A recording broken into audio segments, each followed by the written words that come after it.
I think routines and your habits are really, really important. So you're not just taking in information, but you're integrating into your life. So I say affirmations every day. I have this exercise I teach my clients called a day in a life, that you kind of visualize what your dream life will be and look at the vision board. Welcome to the Phase 4 podcast, inspired by Vishen Lakhiani and Ajit Nawalkar, co-founders of EverCoach, a division of Vine Valley. In this podcast, we speak to coaches and creatives about where they were, where they are, and where they are going. This is the intersection of what we focus on expands, and your story is your superpower.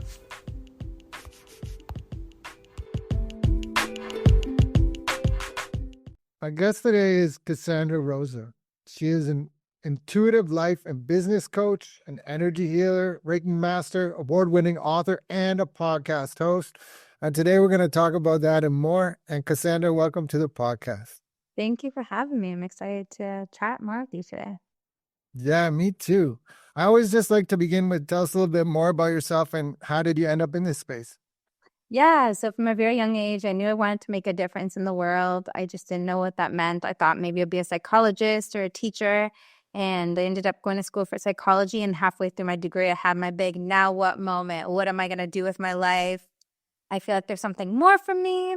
So I ended up volunteering in Namibia, Africa, an after-school program with kids after I graduated, and it completely changed my life. I fell in love with mentorship, but I had no idea this industry even existed. So as I came home, lost millennial, in a now what moment, I ended up getting an insurance because my family has an insurance business. Had a very brief stint in it because I was just daydreaming as I was cold calling about helping people. But if I had a thought bubble, like in the cartoons, it'd be all question marks. I didn't know what that could even mean to help people. So accidentally or not so accidentally, I went to a networking event and met my first business partner. And we ended up starting a company. We were both 20 years old doing vision board workshops in schools and community centers with kids. And it was so much fun. It was so fulfilling. We did that for a few years. Then we ended up pivoting and going in our own separate directions, stayed the best of friends. And I ended up doing what I do now. So like life and business coaching all online. From the time I hit the ground running, it was like 6 months and I was a full-time entrepreneur traveling the world with my laptop and helping people. So I've been in the industry for almost a decade now, and it's just the best. I love it so much. Yeah, that's awesome. I think that Africa, that's a life-changing experience. And maybe can you tell a little bit more about that? Yeah, so it was in Namibia, Africa. I had done a study exchange in university in Europe. And when I got back, I had the travel bug and I went back to the exchange department and I was like, okay, give me more. I want to do more. And they're like, well, we're a bunch of teachers are going to Africa in a couple of months. You want to go? And I'm like, yeah, let's do it. So during the week, we worked on an after-school program with kids. All the teachers work with the youngins. I worked with the teenagers, mentoring them, taking them under my wing. And the weekends we explored. And it was so amazing. It changed my whole outlook on life. Like when I came back, I was a completely different person. Yeah, that would definitely, something like that would do that. It makes us, I don't know, anytime I go away, like it makes me feel fortunate to come home and where we live. Mm-hmm. And then, so you did psychology. Mm-hmm. You said now what moment? And so I'm sure that lots of millennials are having that, especially like since pandemic too. It's like, now what? Now what? And it's probably like a Groundhog Day thing where it keeps coming back. Oh, we thought we got it. And then 2 years later, then interest rates and no jobs. And then now AI is coming in and now what? Now what? Now what? So I know that's the name of your book, but maybe can we talk about all of that? Yeah. So now what moments are these moments of transition where we're kind of closing up a chapter in our lives and having curiosity about what the next one could be. So it's like quarter life crisis, midlife crisis, changing careers, starting a business, doing something you've never done before. These can be our now what moments, breakups. Like we go through so many in our lives. And I think that that's something that all of us can relate to, right, through the course of our lives. So in my book, I kind of shared about a lot of my now what moments and how I moved through it, really focusing on being grateful for change and transition, which can be the biggest obstacles that a lot of us face in these moments, and helping people find clarity and get moving and start, stepping into the next chapter. Yeah. So gratitude is huge, right? Gratitude is an ultimate game changer. And I I used to be at a place where I didn't get that. I was like, no, that's anyway. When I go to think about it now, like just cultivating gratitude, your psychology. So I'm sure you know Martin Seligman, and it's the three things before bedtime every night. And just the gratitude in itself can change everything. The exact same situation that you're facing. But for someone maybe who doesn't hear that or Yeah. is just stuck in their ways, how do you start even to cultivate gratitude? Well, but first, kind of answering that question, I want to say having gratitude for the things that we have can, be the easiest part. I think having gratitude for the hard stuff, that's where the real internal work happens. So for people that have never done gratitude before, grab a notebook, a journal, and every day incorporate it into your routine after something that's very embedded into your routine. Write down, start with even 3 things you're grateful for the day. So it can be that you have a warm home when it's cold outside, like it's been here in Canada lately. Being grateful for your family, being grateful for your friends, whatever, right? So just getting into the habit of writing that down, and then just having little gratitude bombs throughout the day of sitting in gratitude for the moments, because gratitude allows you to be present. Gratitude is an instant expander. So when you're going through difficult times, it opens your mind to a different perspective and sense of awareness. So yeah, it may seem simple and cheesy and everyone talks about it, but there's lots of big benefits to it. I love it. So yeah, even in the moment that like while you're experiencing whatever the thing is, just be grateful for that moment. And yeah, it's definitely harder sometimes than other times. Yeah. I think I love the idea of psychologist and a coach Mhm. because we can go dig back real quick. We don't have to spend 2 years looking back because you can get there and then you can come forward and help create the new plan. And so Yeah. what is intuitive coach? What does that mean? Yeah. Yeah, well, I want to say psychology ended up finishing my degree, but the reason I didn't go that way is like it's 12 years of schooling, and half the people that take their final exam pass it and half of them fail. And I'm like, I don't want to be in school this long. So it's funny how it complements itself. And I actually have clients that are therapists and psychologists, and they're wanting to become a coach as well to have it on their terms. That's such a funny thing. Um, but yeah, the intuitive side. So I did a lot of personal, like spiritual, intuitive work on myself, learning a lot about harnessing my intuition, my intuitive gifts that I have, which everybody has. It's just whether you access them or not. Was studying like meditation and angels and cards and all these beautiful things. And I incorporated it a lot in my life. And one day I was sitting here, I had some cards on my desk, and I was doing a session with the client, and they keep like calling to me, like my eyes couldn't be taken off of them. And I was like, okay, well, I pull cards. Would you be open if I pulled one for you? And my client loved it. And I started to realize, okay, it'd be really cool, really authentic and fun just to play with this and add more of these gifts that I have into my business. So it was interesting how that really helped me go full time. Just like fully embracing my authenticity and bringing that forward really helped me to grow my business. There was something funny that happened when I put that on my bio, and all of a sudden, business took off. So I think there's something to be said of embracing all parts of yourself when you're creating a business and allowing that to, you know, be a part of how you show up online and seeing how the results come by doing that. Right. So your energy work attracted the right energy towards you. That's right. Yeah. When you say cards, are you talking like tarot? I do like a lot of angel cards, oracle cards. I do meditations. I do Reiki, energy healing, light and color therapy in my sessions. So I love to make it holistic. So everything that I do, I like to focus on, yes, the fundamentals, the planning, the masculine energy, as people call it, but also the intuitive side with really allowing people to get these little moments of clarity by seeing the oracle cards and doing meditation and energy healing in all of my work. And I feel like that's something that my clients love and sets me apart from some other coaches, which is fun. That's awesome. Yeah, I say gratitude is a one, meditation too, but if you could include gratitude in your meditation, Mhm. that's the catalyst. I Yeah. wonder if intuition, right? I think I don't know what if people believe or not, but I have a feeling that people think that, oh, that's not for me. I can't do that. But I don't agree. You can develop everyone you said as intuitive, but and we can develop it. So how would somebody develop their own intuition? Well, I think it's awareness of, the intuitive word. It can be a little bit woo woo, but acknowledging that any of those gut instincts that you have or that inner knowing, that's your intuition. So, like going to a party and you walk in and you're like, oh, it feels so good to be here. Like that's you're sensing energy in the room. That's an intuitive hit.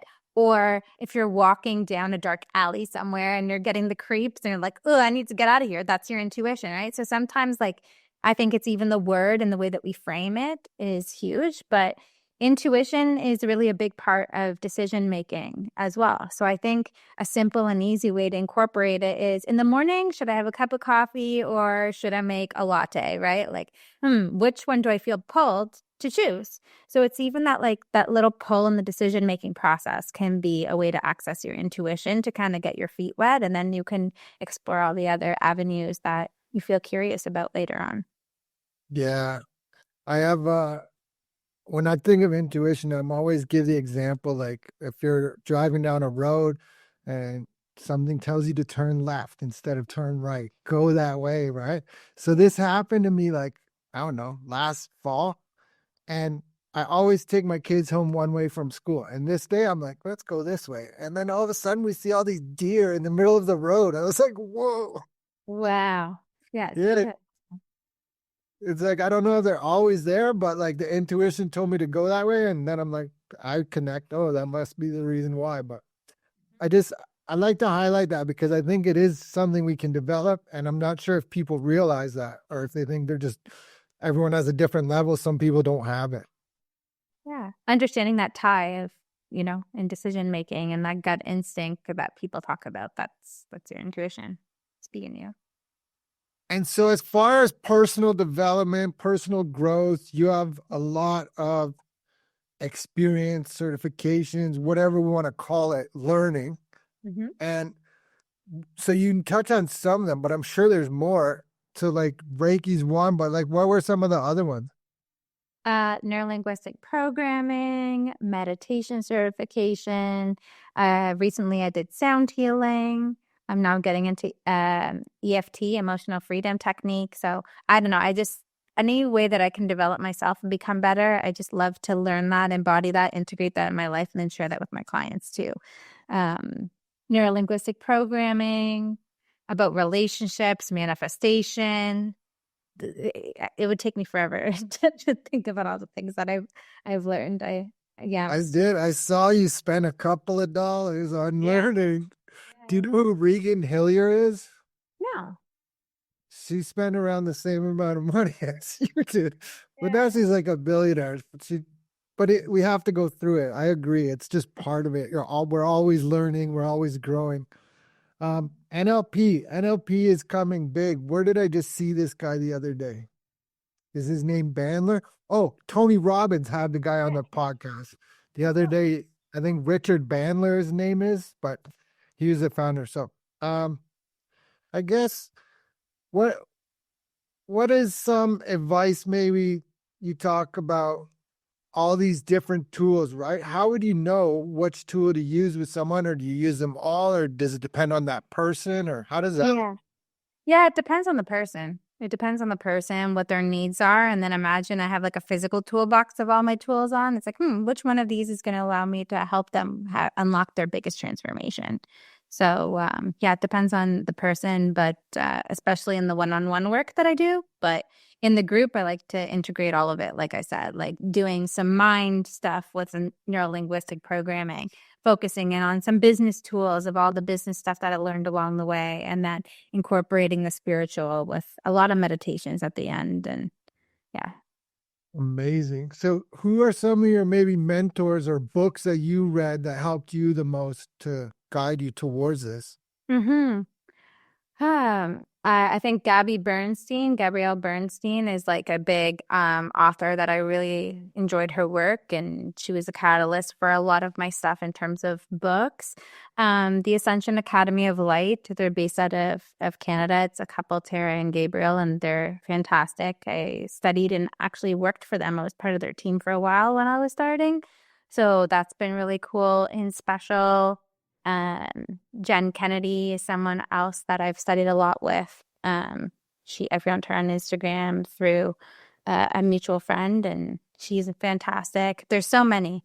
There's been so many interesting people that I've come across, on my journey, and it's very special. The way that I love to look at mentors is they remind me that I have the key in my pocket. I used to be very dependent when I was looking with coaches and healers to have them help me get what they have type of mentality. And it was interesting last year studying with Jen Kennedy. She said that in one of her courses, my job is to help remind you that you have the key in your pocket. And that changed everything for me. You know, remembering my personal power and allowing these people that cross my life to help me remember that within myself. Yeah, for sure. Sometimes we doubt ourselves and we forget how great we are, or how hard we've worked, and all the things we know, and we just give our power away, so to speak. Yeah. Yeah, how valuable our stories are, our experiences are, the amount of time and energy and money we invest in ourselves. Like even like listening to podcasts, a lot of people listen to podcasts on their way to work. Wow, like look at all the knowledge that you've learned from that, how valuable that is, or all the books that we read. Like all these little things contribute to who we are and our experiences. And by embracing our experiences, we have the power to help other people too. Yeah, that's well said. I love it. So you must have like your own powerful mindset, or like a really strong mindset. And so how do you do that? Do you have some non-negotiables that you do all the time to do the work, so to speak? Yeah, so I've had a very consistent routine.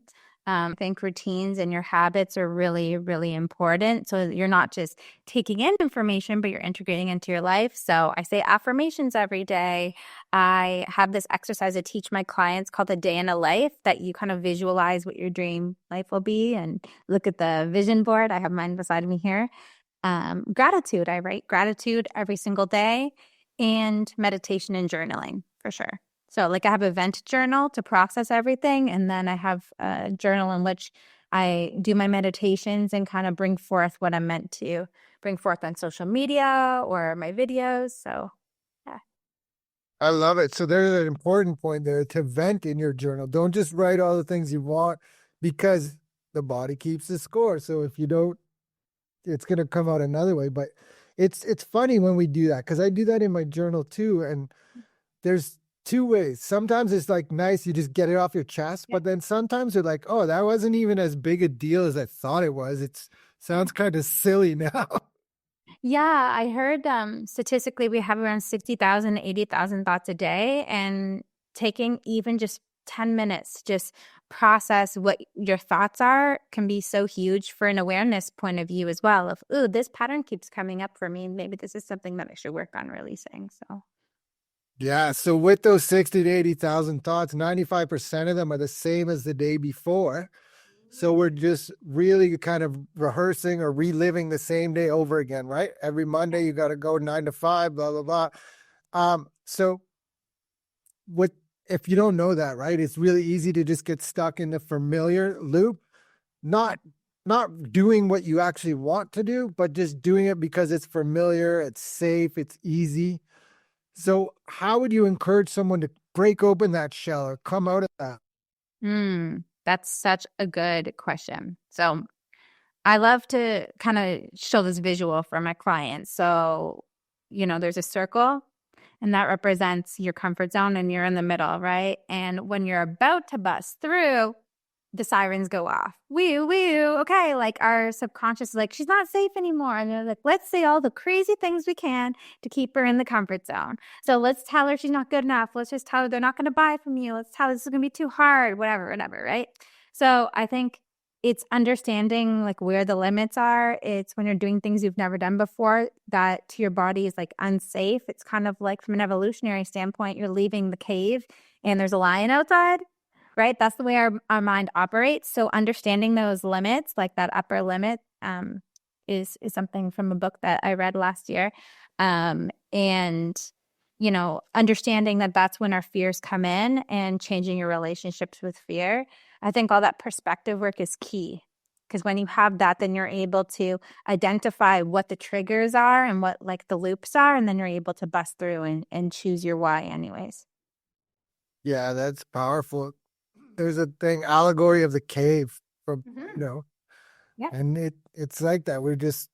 It's almost like your circle, right? Where you're looking at the reflection on the wall and you're afraid to go that way because it's unfamiliar. But then once the guy goes outside and sees, hey guys, everyone come here. This is awesome. Yeah. Oh, yeah. And that's why a lot of, like there's the top 1% of people that are successful because some people aren't willing to leave their comfort zone and they don't understand that's how we work from an evolutionary perspective. So once you're aware of that, you're able to have more liberation and take those empowered steps. Yeah. So what we focus on expands is a tagline of this podcast. And it's Mhm. the only way to expand. You can't, if you just stay in that circle all the time, you're not going to expand. You have to stretch yourself to uncomfortable, unfamiliar places, and then you grow. Yeah. I always use the example, I don't have it with me, but it's like a hair tie, right? Yeah. If you pull back on it, that's where you are, and where it is going, that's where you want to go. But in between, there's tension. But if you let go of it and just move forward and know that you're going to get to that other place, yeah, life's good. Love that. That's a good example. Yeah. Tell us more about your book. Is it knowledge share? Is it a memoir? I know it's now what and Yeah. a little bit, but I'm sure it's more than that. So a lot of stories about my now what moments, but it's also a workbook simultaneously. So it's, some good thought provoking questions, some exercises. So it's a hybrid of both, which I think is kind of cool and unique. And there's lines in there for you to write right within the book. Because I don't know about you, but when I'm reading books and they're asking me to do things and I got to have another notebook and I got to walk around with both, it was driving me nuts. So I'm like, when I write my book one day, I'm going to make it into a workbook too. So Brilliant. Yeah, it's such a powerful thing, right? To just, you can read it if you read a book and then you just go and you're next. But if you can actually write and work in it and you're doing the work, literally. yes, yes. So there's no reason you can't have the transformation. So all you need is right there in front of you. All right. So as we begin to wind down, if this episode resonates with you, please like, subscribe, share, and reach out to Cassandra. You can tell by this conversation that she's talented. She has lots of different skills. Her toolbox is overflowing, as she said. So reach out. And I guess I ask everyone this. This is the Phase 4 podcast, and Phase 4 in the 6th phase meditation by Vishen Lakhiani is all about creating your future 3 years from now. So where is Cassandra 3 years from now? 3 years from now, I have a place in Mexico. That's something that I really want. And I have a place on the beach.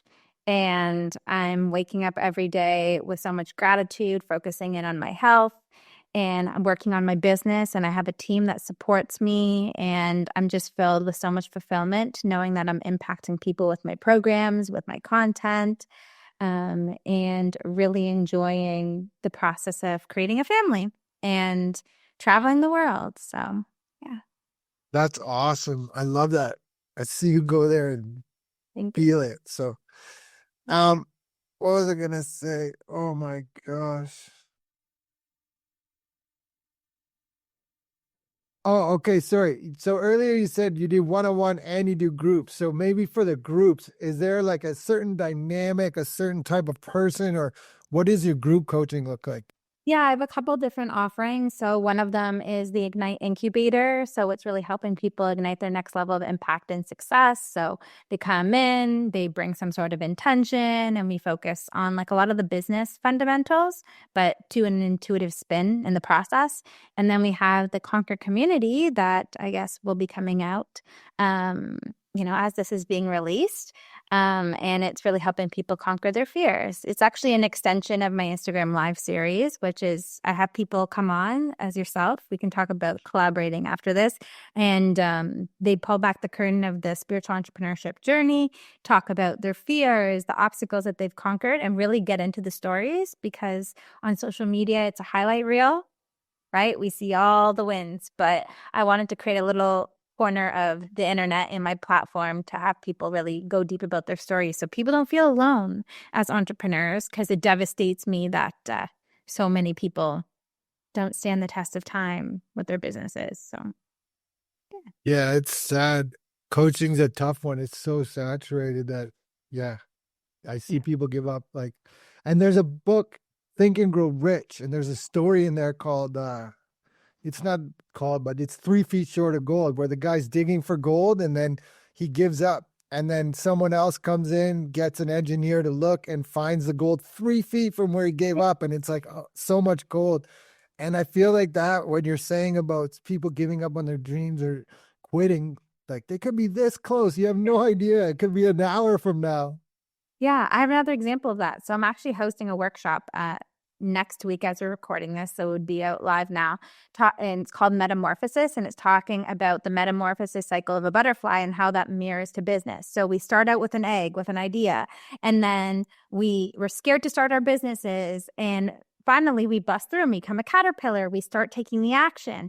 And then we get scared. Like all the fears come up because we're out of that comfort zone. So what happens? We go into the cocoon.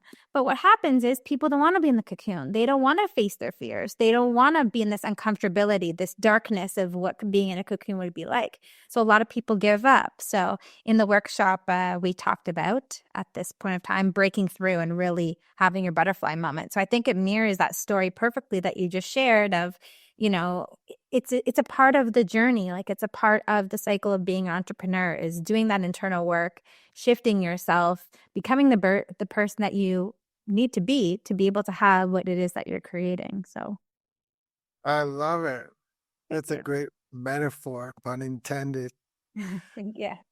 When I think of the butterfly, I used to say that when I first started coaching, that was my thing. I was like, the butterfly story, right? And then I was like, no, I think I like the unicorn one better because a unicorn is like, it's not real. So it's like there's an energetic and like an energy world component to it. So I like both. I'll be a unicorn. Well, Now, is there a common block or a common thing that you see the most, like come to you more than others? how am I going to bring this business and this idea and this vision to life? A lot of like self-doubt, like why are people going to buy from me? Imposter syndrome, um, lack of clarity of like, I know I want to make a difference, but I have no idea like what this is even going to look like and what my purpose is. So those are like the three main parts of the journey. And I find that a lot of my clients are a combo of all of those or primarily one or the other, but those are the three biggest things. That's crazy. So all I'm writing them down as you speak. They're all ego. All of them are ego, right? Les Brown said the how is none of your business, but the one for clarity, it's like you have to just move, and then it whatever. Even if you had all the clarity today, it's going to change along the way anyway. So, um, imposter syndrome, though, can we talk and open that one up a little bit? Because I think that's a huge one. Yes. So I'll share a little story. So when me and my business partner went our separate ways, I didn't feel as confident of doing things on my own. And imposter syndrome really stopped me. I was like, why wouldn't they work with Tony Robbins or the late Bob Proctor or Les Brown or all these people? Why are they going to work with little old me? So that kind of kept me stuck for a while. And then I went to a seminar and we were in the group and we had to do this martial arts routine. And I never did martial arts before. And anytime one of us messed up, we had to continue until it was all perfect. So I was picking it up. I was doing okay. And from my peripheral vision, I saw my friend and she studied martial arts for years. So she was killing it. She got it like the first try. So I was like mirroring her and, modeling her. And then there was this girl beside me and she was the reason, not to point fingers, but the reality was she was not getting it. So I ended up like tapping her on the shoulder once I felt a little bit more confident in my ability. And I was like, okay, just model me. Like I got it. So in a few times, she was able to master the routine and we were all done. And it blew my mind because it made me realize I don't need to be someone with 12 years of experience like the Tony Robbins, like my friend with the martial arts to be able to help people. I just need to be a few steps ahead. So once I understood that about myself, it just blew my mind and I came back like ready to go with no procrastination and just going for it. So I think that's important for people along their journey too is, you know, what I say in my business is like looking at the prior version of yourself. So like somewhere that you once were, you didn't know what you know now. And now you know so much that could help that person. So when you're looking for people to work with, you're working with look for that prior version of yourself because then you can help them and you can be confident that you transformed since then. So it instantly gives you confidence. That's good. I love it. So that girl sitting beside you, you actually gave her some EFT without tapping. You tapped her on the shoulder, but you gave her some emotional freedom by sharing that. Yeah. I think it's it's so true. Like when I first started coaching, there was a thing that was saying, your ideal client is who you were 4 years ago, 3 years ago, because for that exact reason, where you're just a little bit ahead. Like, so all these problems you're about to run into, I just went through them all. I spent the money on coaching. I've learned all the things, so I can help you. So I Yeah. love that. Thank you. And so energy work fascinates me for so many reasons, the least of which is that my own experience. I didn't believe it. And let me tell you a story now. So I went to this thing. The guy's name is Jeffrey Allen. He does Reiki. And we're in this like conference, same like you're talking about. And he's like, is anybody here skeptical? And I was like, yeah. I look around the room of 200 people and there was only one other person who had their hand up. And he goes to me, well, can you at least just have an open mind? I'm like, yeah, of course.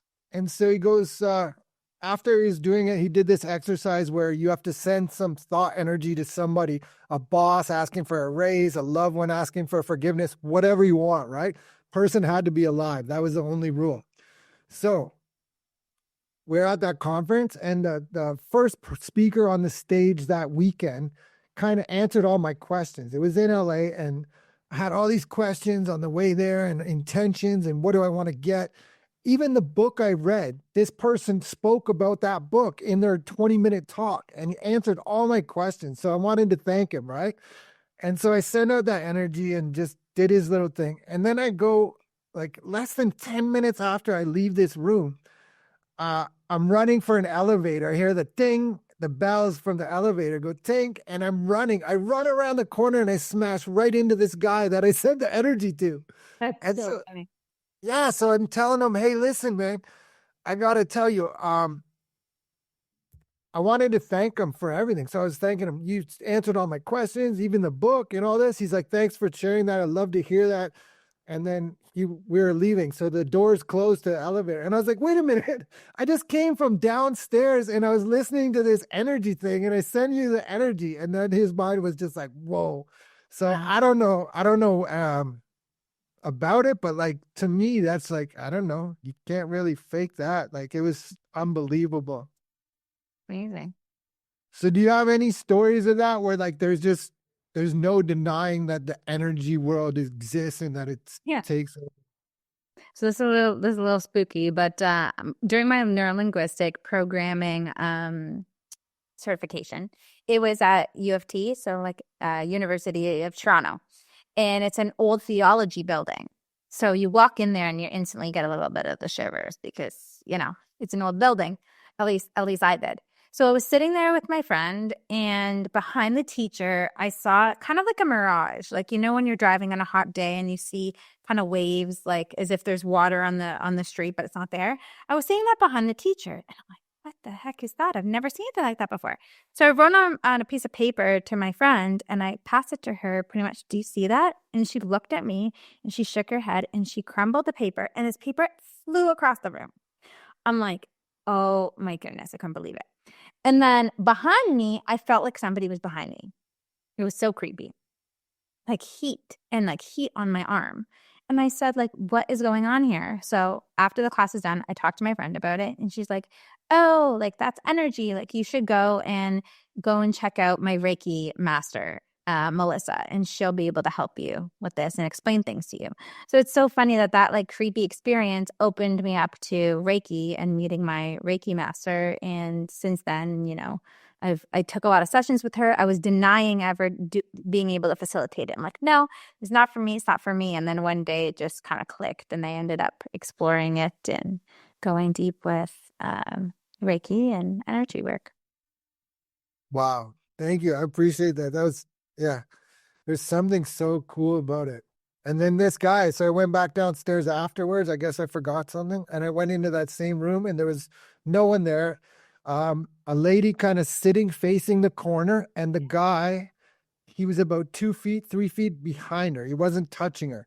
And he's whipping out these energy cords.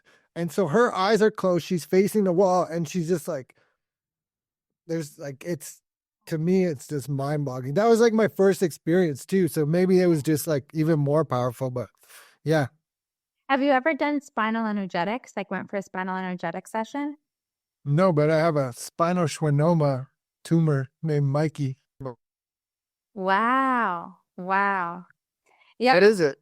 It's energy work, but it's focused on your nervous system. It's really powerful. So like vagus nerve and just Like all your nervous system, like doing energy work focused on like your nervous system and your meridians. okay.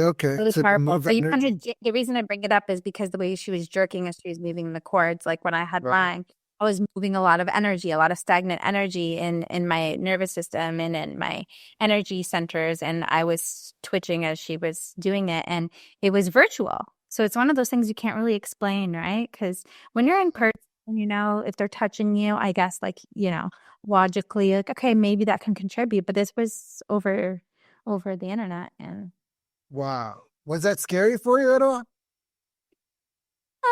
I think I've become more open to these things and not so much in Oh, it fear wasn't like a as first. was. Yeah, yeah. If it was 2015 when I had my experience, I think I would have been so spooked. But yeah, I'm more open to these things now. Amazing. And so I guess before I ask my final question, I always let the guests take it where they want. So if you have something to sell it, a message of hope or inspiration, or mix it all together, take it away. Cool. So you're welcome to connect with me on Instagram. My handle is Cassandra Rosa A on there. I have my Conquer Instagram live series that we were talking about, my link in bio with all the free gifts, connection to my Facebook group, my website, all the things. I guess like my final message is just what's coming through is focusing on how powerful you are. Like you have everything that you need inside of you. It's easy when you're on your journey, of self-discovery. They make it seem like you're going out to find something external outside of yourself. But the reality is that you have so much power within you. Everything on the outside is a bonus. Everything on the outside is really created to help you remember how powerful you are. And when you view the world from that perspective, it's so empowering and it allows you to tap into the clarity within yourself and show up differently on your process to making an impact on the world. Very well said. What should I have asked you that I didn't ask you? Hmm. That's a very good question. I don't know. I like the way that I'm very content and at peace with the questions that you asked. This is great. All right. And so my final question is, how can people reach you? Yeah, Instagram, Cassandra Rosa A. That's where I like to hang out. And in my bio, there's all the ways that we can connect, freebies, ways to work with me, Facebook group, all the things. So check that out. Amazing. Cassandra, I'm so grateful for your time today. This was awesome. Thank you so much. Well, thank you so much for having me. It was fun.